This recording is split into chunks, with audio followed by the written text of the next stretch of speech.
Deyarli barcha onalar yosh bolalar bilan kamida bir marta bo'lsa ham bunday holatga duch kelgan bo'lishlari mumkin. Bu kasallik xalq orasida sachratqi yoki shirinchi deb nomlanadi. Bunday nom berilishining sababi kasallikning juda tez tarqalishidir. Toshmalar atrofga tez sachrab tarqalgani uchun xalq orasida sachratqi deb nomlanadi. Kasallikning asosiy qo'zg'atuvchisi streptokok bakteriyalaridir. Odatda kasallik avval terida mayda qizildoq paydo bo'lishi bilan boshlanadi. Bir necha kundan so'ng esa uning ustida asal rangli qobiq hosil bo'ladi. Ko'pincha bu toshmalar yuzda, burun atrofi va og'iz atrofida uchraydi. Bu kasallik juda yuqumli hisoblanadi. Bu boladan bolaga o'yinchoqlar, sochiq yoki yaqin kontak orqali tezda yuqishi mumkin. Agar bola shamollasa, immunitet pasaysa yoki vitaminlar yetishmasa, kasallik paydo bo'ladi.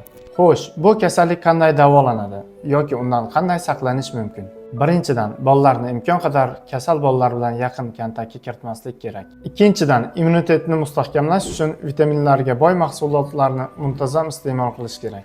Agar bu kasallikni davolash sizlarga qiziq bo'lsa, sahifamga obuna bo'ling va videolarimni kuzatib boring.